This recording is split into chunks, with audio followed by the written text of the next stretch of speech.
Hello and welcome, my dear friends and students. My name is Ashwini Saini and I am your English teacher. IELTS preparation series के एक नए lecture में आपका फिर से स्वागत है। जैसा कि आप जानते हैं, इस प्रिपरेशन सीरीज़ में मैं तकरीबन हर एक उस एस्पेक्ट को लेकर चल रहा हूं जो आपके आइल्स के लिए ज़रूरी है। स्पेलिंग्स, स्पीकिंग के introductory questions, Q card, follow up questions, writing task 1, task 2, चाहे वो एकेडमिक का हो या जीटी का हो, सेंटेंस स्ट्रक्चर्स जो कि बहुत ज़रूरी हैं ग्रामेटिकल रेंज और एक्यूरेसी के लिए, और वोकैबुलरी जिसका बहुत अहम रोल है। जल्दी ही आपके लिए रीडिंग लिसनिंग के लेक्चर्स भी अवेलेबल रहेंगे, बट फ़िलहाल ये सारी चीज़ें लगभग हर दिन एक सेशन की फॉर्म में आप तक हम पहुंचा रहे हैं। चलिए हम शुरुआत करते हैं अपने आज के सेशन की, और इसमें मैं एक नया फॉलोअप क्वेश्चन का सेट आपसे डिस्कस करने वाला हूं, जिसमें तकरीबन 5 क्वेश्चंस की हम बात करेंगे। और इसका मकसद क्या है, मतलब मैं चाहता क्या हूँ इन लेक्चर्स के ज़रिए। CVG ये 3 चीज़ें हैं, ये आधार हैं इंग्लिश का, आइल्स का, कंटेंट, वोकैब, ग्रामर। जितनी नॉलेज आप इम्प्रूव करेंगे, जितना एक्सपोजर आपका बढ़ेगा, जितना कंटेंट रिच आप होंगे, जितनी वोकैबुलरी आपकी अच्छी होगी और जितनी ग्रामर और उसकी रेंज आपकी अच्छी होगी, उतना बेहतर स्कोर आप आइल्स में ले पाएंगे।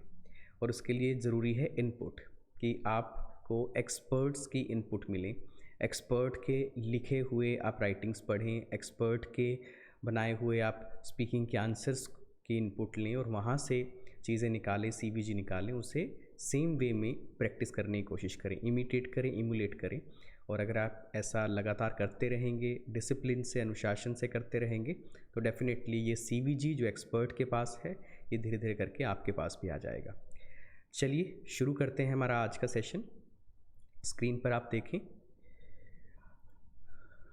हमने जो क्यू कार्ड किया था पिछला, हिस्टोरिकल मॉन्यूमेंट वाला, ये उसी पर बेस्ड क्वेश्चंस हैं।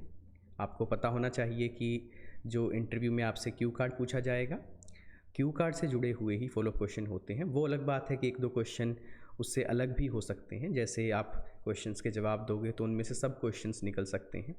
तो एग्जामिनर को ये फ्रीडम होती है कि वो इधर उधर के क्वेश्चंस भी आपसे पूछ सकता है। तो देखते हैं कि पहला प्रश्न क्या है। How important is it to preserve historical monuments? कितना ज़रूरी है हिस्टोरिकल मॉन्यूमेंट्स, यानी कि ऐतिहासिक जो स्मारक होते हैं, ऐतिहासिक जो बिल्डिंग्स होती हैं, उन्हें प्रिजर्व करना, उन्हें उनका संरक्षण करना। तो बहुत बढ़िया ये शब्द है, प्रिजर्व हिस्टोरिकल मॉन्यूमेंट्स। ये वोकैब पॉइंट ऑफ व्यू से आप इसे कर सकते हैं। आंसर देखते हैं, क्या आंसर आप दे सकते हैं। इन माई व्यू, मेरे नज़रिए में, मेरे मत में, मेरे विचार में।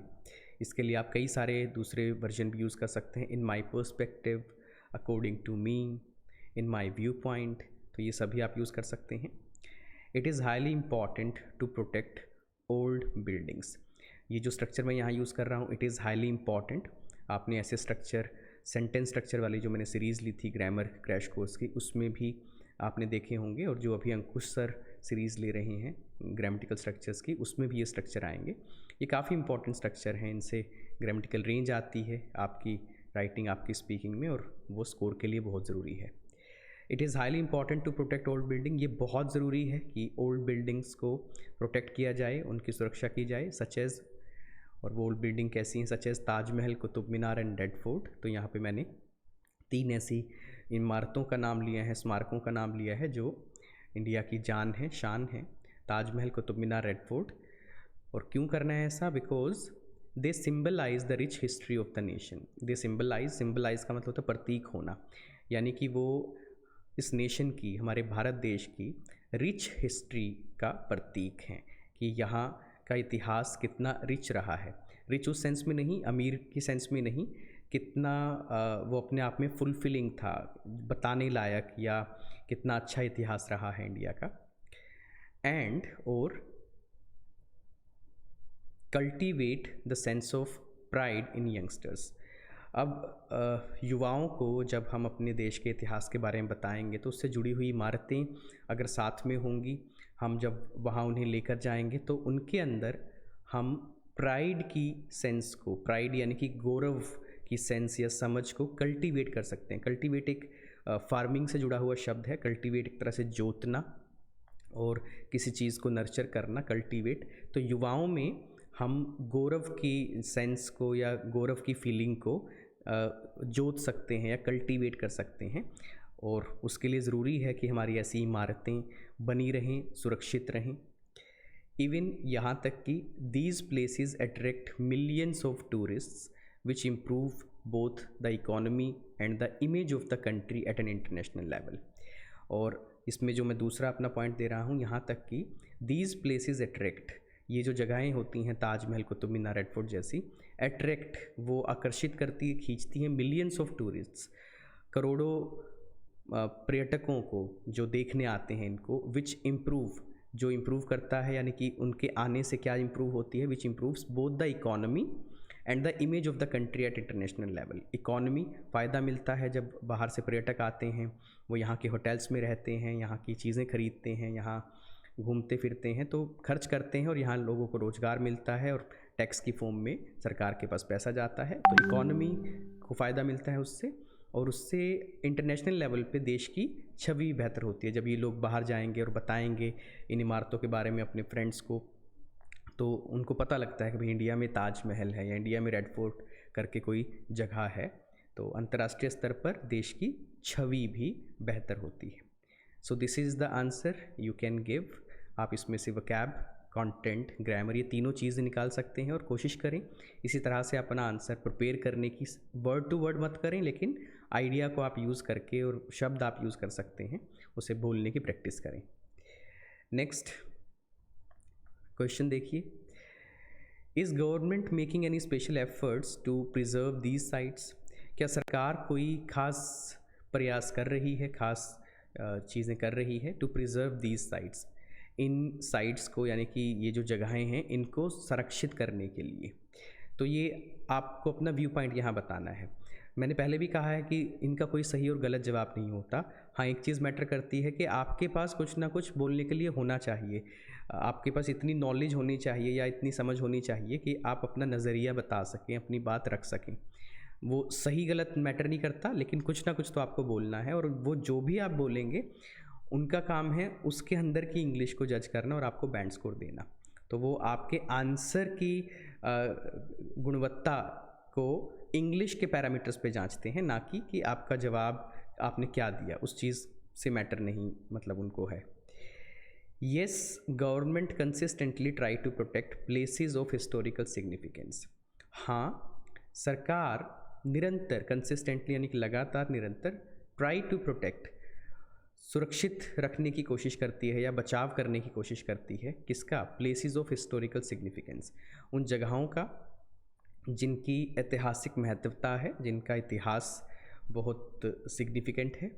और कैसे करती है? बाय मीन्स ऑफ, ये अच्छा तरीका है बात को लिखने का, ये अच्छा फ्रेज़ है, बाय मीन्स ऑफ के ज़रिए, बाय मीन्स ऑफ के ज़रिए, स्ट्रिक्ट पॉलिसीज़, सख्त नियम या सख्त नीतियाँ बनाकर इनको सुरक्षित रखने की कोशिश करती है। स्ट्रिक्ट पॉलिसीज़ एंड लॉज, नियम कानून, सख्त नियम कानून बनाकर सरकार इन जगहों को सुरक्षित रखने की कोशिश करती है, उनका बचाव करने की कोशिश करती है। फॉर इंस्टांस, उदाहरण के लिए जब भी आपको एग्जाम्पल कोई रखना है तो for instance, to exemplify, for example आप ये यूज़ कर सकते हैं तरीके।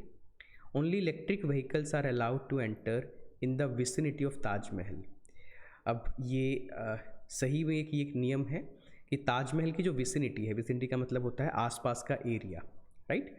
Only electric vehicles are allowed, उसमें सिर्फ इलेक्ट्रिक व्हीकल्स अलाउड हैं, यानी कि जो बिजली से चलने वाली गाड़ियाँ होती हैं जो धुआं नहीं छोड़ती, जो किसी तरह का पोल्यूशन नहीं करती, to enter in the vicinity of Taj Mahal. Yes, this is a rule in actual. और ऐसा क्यों करते हैं? टू कर्ब पोल्यूशन, पोल्यूशन को कर्ब करने के लिए, उसको काबू में करने के लिए, उसको एक पर्टिकुलर लेवल से नीचे रखने के लिए। Which is causing Taj Mahal to become pale yellow, जो कि ताजमहल को पीला कर रहा है, ताजमहल उस पोल्यूशन की वजह से पीला पड़ रहा है, उसका जो संगमरमर है उसका कलर चेंज हो रहा है, जो कि एक सीरियस कंसर्न है कि हमारी इतनी बड़ी धरोहर है, हमारे देश की शान है, 7 वंडर्स ऑफ वर्ल्ड्स में से एक है, तो अगर उसकी क्वालिटी, उसकी गुणवत्ता ख़राब हो रही है तो ये एक सीरियस कंसर्न है। तो ऐसे में सरकार उसकी विसिनिटी में क्या रूल इम्प्लीमेंट कर रही है कि इलेक्ट्रिक व्हीकल्स चलेंगे ताकि पोल्यूशन आसपास के एरिया में ना हो। A huge budget is also spent on maintenance and restoration projects of archaeological sites। यहाँ पे थोड़े थोड़े से हैवी वर्ड यूज़ हुए हैं, लेकिन आप इन्हें ध्यान से समझें, बहुत अच्छे हैं ये वोकैब पॉइंट ऑफ व्यू से लेक्सिकल रिसोर्सेज के स्कोर के लिए। A huge budget is also spent, ये पैसिव सेंटेंस है। एक बहुत बड़ा बजट यानी कि अच्छा खासा पैसा इज़ ऑल्सो स्पेंट, खर्च किया जाता है। इज़ ऑल्सो स्पेंट कौन करता है? ऑब्वियसली गवर्नमेंट करती होगी, तो उसे मेंशन करने की ज़रूरत नहीं है, ये पैसिव में बन रहा है सेंटेंस। किस पर? ओन मेंटेनेंस, मेंटेनेंस होता है रख रखाव, उसको ठीक रखना। एंड रेस्टोरेशन, रेस्टोरेशन होता है कोई चीज़ अगर उसमें कुछ खराबी है या वो ख़राब हो रही है, जैसे कि ताजमहल का कलर येलो पड़ रहा है या कहीं से कोई चीज़ें टूट फूट रही हैं, तो उसको रिस्टोर करना, उसको दोबारा से उसी हालत में लेके आना। तो it's a very nice word, restoration. Restore से ये वर्ड बन रहा है। रेस्टोरेशन प्रोजेक्ट्स चलते हैं जिसमें बहुत सारे इंजीनियर्स, बहुत सारे जो लेबर होते हैं वो इंगेज होते हैं। और आर्कियोलॉजिकल साइट्स पर, आर्कियोलॉजिकल साइट्स क्या होती हैं? जो इस तरह की जगहें होती हैं जिनका ऐतिहासिक महत्व होता है, तो ऐसी जगहों पे रेगुलर मेंटेनेंस का काम चलता है, रेस्टोरेशन प्रोजेक्ट्स चलते हैं और उस पर अच्छा खासा पैसा खर्च किया जाता है। तो क्वेश्चन क्या था? क्या सरकार अलग से कुछ प्रयास कर रही है? तो मैंने बताया कि हाँ, सरकार ऐसी जगहों को बचाने का लगातार प्रयास करती है। एग्जाम्पल मैंने दिया, जैसे ताजमहल के अगल बगल में भाई इलेक्ट्रिक व्हीकल चलेंगे ताकि वो पीला ना पड़े, और अच्छा खासा बजट एलोकेट किया जाता है ऐसी जगहों के आर्कियोलॉजिकल साइट्स के मेंटेनेंस और रेस्टोरेशन प्रोजेक्ट्स पे। तो इसमें सी भी है, वी भी है, जी भी है और बहुत रिच है। और अगर ऐसी बात आप बोलेंगे अपने फॉलोअप क्वेश्चन के जवाब में तो डेफिनेटली आपको एक बहुत अच्छा बैंड स्कोर मिलेगा। चलिए नेक्स्ट क्वेश्चन देखते हैं। What benefits does an area receive because of any famous place? किसी एक एरिया को क्या फ़ायदा मिलता है वहाँ पे कोई फेमस प्लेस होने से? जैसे अमृतसर में गोल्डन टेम्पल है तो उससे अमृतसर को क्या फ़ायदा मिलता है? ताजमहल आगरा में है तो आगरा शहर को उससे क्या फ़ायदा मिलता है? दिल्ली में बहुत सारे ऐसे प्लेसेस हैं तो दिल्ली को उससे क्या फ़ायदा मिलता है? तो यहाँ पे आपको अपना नज़रिया बताना है कि फ़ायदा जो भी आपको लगता है मिलता है, आप उसे इंग्लिश में बोलें, सही तरीके से बोलें। तो देखिए कि मैं यहाँ क्या मेंशन कर रहा हूँ। As I have already mentioned, ये भी एक तरीका है। जब आपको लगे कि सेम सी बात अभी थोड़ी देर पहले मैं बोल के गया हूँ, या अगर कोई चीज़ आप लिख रहे हैं, लिख के गया हूँ, तो आप ये लाइन बोल सकते हैं, as I have already mentioned, जैसे कि मैंने पहले ही जिक्र किया है। That iconic places, this is a very nice phrase, iconic places यानी कि ऐसी जगहें जो शान हैं, जो जान है उस एरिया की। जैसे आगरा की बात चलेगी ताजमहल, अमृतसर की गोल्डन टेम्पल, जयपुर की बात चलेगी तो वहाँ पे बहुत सारे महल हैं, जैसलमेर, जयपुर, इन एरियाज़ में। तो ये आइकॉनिक प्लेसेस हैं। Attract a large number of tourist due to which local people get more opportunities to earn money. तो ये बात मैंने पहले ही मेंशन की है कि ये बहुत सारे टूरिस्ट्स को अट्रैक्ट करता है, तो इसलिए मैंने ऊपर लिखा I have already mentioned. Due to which, जिसकी वजह से इतने टूरिस्ट वहाँ पे आते हैं, उसकी वजह से क्या होता है? Local people get more opportunities to earn money. जो वहाँ के स्थानीय लोग होते हैं, स्थानीय जनता जो होती है, उनको अवसर मिल जाते हैं पैसा कमाने के। अच्छा, वो अवसर कैसे मिलते हैं भाई? ऑब्वियसली जब टूरिस्ट आएंगे वो कहीं पे रहेंगे, तो वो भी होटल्स किसी के होंगे, वो खाना खाएंगे, वो खाना भी कोई सर्व करेगा, वहाँ से सामान खरीदेंगे, उनको इधर उधर घुमाने के लिए ट्रांसपोर्टेशन चाहिए होगा। तो ये सारे तरह के लोग इसमें इंगेज होते हैं और इससे उनके लाइवलीहुड पे मतलब फ़र्क पड़ता है, उनकी जीवन शैली पे फ़र्क पड़ता है, क्योंकि वो पैसा कमाते हैं इन टूरिस्ट की वजह से। Even administration pay more attention towards the betterment of basic infrastructure of the city owing to its popularity among visitors. अब इसकी वजह से क्या होता है? जब प्रशासन को पता है कि ताजमहल में बहुत सारे लोग आएंगे, गोल्डन टेम्पल में बहुत सारे लोग आएंगे, तो ऑब्वियसली सरकार को ये इंतज़ाम करने हैं कि वहाँ आना उनके लिए आसान रहे, वहाँ ठहरना उनके लिए आसान रहे, वहाँ पे उनको जो सुविधाएं मिले वो अच्छी मिले। तो सरकार पैसा खर्चती है। Administration pay more attention, administration उस पर ध्यान देती है, किस पे? Towards the betterment of basic infrastructure. किसकी तरफ बेटरमेंट होता है? बेहतरी के लिए। बेसिक इंफ्रा होता है आधारभूत जो ढांचा वहाँ चाहिए, रहने का स्थान, खाने की व्यवस्था, ट्रांसपोर्ट फैसिलिटीज़। तो सरकार उन चीज़ों पे भी ध्यान देती है। Of the city owing to its popularity among visitors, क्योंकि वो विजिटर्स के बीच में पॉपुलर होती है जगह। तो ऑब्वियसली जो क्वेश्चन था what benefits does an area receive, तो मैंने उसी का जवाब दिया कि एक तो लोकल जो पीपल होते हैं भाई उनको अर्निंग अपॉर्चुनिटीज़ मिल जाती है, और दूसरा प्रशासन ज़्यादा ध्यान देता है शहर के बेसिक इंफ्रास्ट्रक्चर को डेवलप करने के लिए। चलिए फोर्थ क्वेश्चन देखते हैं। Is it necessary for young generation to know about history? क्या ज़रूरी है कि युवा पीढ़ी को इतिहास का पता होना चाहिए? अब देखो, ये इन क्वेश्चन का कोई एग्जैक्ट आंसर नहीं है एज सच कि ये सही जवाब है या ये गलत जवाब है। मैं बार बार इस बात को रिपीट कर रहा हूँ। जो भी आपको लगता है कि हाँ हिस्ट्री पता होनी चाहिए, तो बताएं कि क्यों पता होनी चाहिए, एक दो रीज़न दें। आपको लगता है कि नहीं, ज़रूरत नहीं है, हिस्ट्री नहीं पता होनी चाहिए, तो आप ये भी बताएं कि क्यों नहीं पता होनी चाहिए। आपको अपनी बात को जस्टिफाई करना है, दैट्स मोर इम्पॉर्टेंट। जवाब कुछ भी हो सकता है। तो देखिए मैंने कैसे लिखा। It is extremely important to be aware of the happenings of past to learn from the life of great warriors like Rani Lakshmibai and Maharana Pratap. अब यहाँ ये थोड़ा लेंथी सेंटेंस बन रहा है, इसको स्प्लिट करते हैं, टुकड़ों में तोड़ते हैं और समझने की कोशिश करते हैं। इट इज़ एक्सट्रीमली इम्पॉर्टेंट, ये बहुत ज़्यादा ज़रूरी है। ये सभी उसके version, it is highly important, it is highly imperative, it is really important. तो बहुत सारे ये इस तरीके के जो सेंटेंसेस हैं वो एक ही तरह का सेंस देते हैं कि ये बहुत ज़रूरी है। क्या ज़रूरी है? To be aware of the happenings, to be aware जागरूक होना, ऑफ द हैपनिंग्स, हैपनिंग्स यानी कि जो भी घटनाएं हैं, ऑफ द पास्ट इतिहास की। क्यों ज़रूरी है? To learn from the life of great warriors, ताकि महान जो योद्धा रहे हैं उनके जीवन से सीखा जाए, लाइक रानी लक्ष्मीबाई एंड महाराणा प्रताप। इनकी जो विजडम रही है, इन्होंने अपने जीवन में जो शौर्य दिखाया है, जो बड़े काम किए हैं, अगर इतिहास नहीं पढ़ेंगे तो कैसे इंस्पिरेशन मिलेगी, कैसे लोगों को उनके चरित्र से सीखने के लिए मिलेगा। इसलिए इतिहास के बारे में जानना ज़रूरी है। आई ऑल्सो बिलीव, मेरा ये भी मानना है that young generation should learn from the negative events such as world wars. मेरा ये भी मानना है जो युवा पीढ़ी है उनको जो नेगेटिव इवेंट्स हुए हैं, जो नकारात्मक घटनाएं हुई हैं इतिहास में, जैसे कि वर्ल्ड वॉर्स यानी कि जो विश्व युद्ध हुए हैं जिसमें लाखों लोगों ने अपनी जान गंवाई है, बहुत नुकसान हुआ है दुनिया को, should learn from the negative events, उससे सीखें and make sure that future must never witness such tragic Wars. और ये सुनिश्चित करें कि भविष्य में ऐसी दर्दनाक जंग कभी ना हो, इस तरह की ट्रेजिक दुखदाई जो जंगें हैं या युद्ध हैं ऐसे कभी ना हो। फ्यूचर मस्ट नेवर विटनेस, भविष्य कभी भी इस चीज़ का गवाह ना बने या कभी भी ऐसी चीज़ भविष्य में दिखाई ना दे। Which claim lives of millions of innocent people, जो कि जान ले जाते हैं लाखों करोड़ों मासूम निर्दोष लोगों की। विच क्लेम लाइफ का मतलब होता है जीवन ले लेना, जीवन मतलब मृत्यु के लिए ये टर्म इस्तेमाल होता है, क्लेम लाइव्स। जैसे road accidents claim many lives every year, सड़क दुर्घटनाएं हर साल बहुत सारी जानें ले लेती हैं, तो जान लेना के लिए क्लेम लाइव्स ये इस्तेमाल कर सकते हैं आप फ्रेज़। तो मैंने जवाब दे दिया है कि क्या ज़रूरी है यंग जनरेशन के लिए जानना कि हिस्ट्री में क्या हुआ था। तो मैंने बता दिया कि जो कैरेक्टर्स रहे हैं, जो इतिहास के जो लोग रहे हैं, उनके जीवन से सीखना उसके लिए ज़रूरी है कि इतिहास जाने, और दूसरा जो नकारात्मक इवेंट हुए हैं उनके बारे में भी जानना ज़रूरी है ताकि भविष्य में ऐसी चीज़ें कभी ना हो, और ये सुनिश्चित करे आज की यंग जनरेशन। लास्ट क्वेश्चन हमारा क्या है? What can be the most effective way to encourage children to develop interest in history? क्या सबसे बढ़िया तरीका हो सकता है? द मोस्ट इफेक्टिव वे क्या हो सकता है? किस लिए? टू एनकरेज चिल्ड्रन, बच्चों को प्रोत्साहित करने के लिए।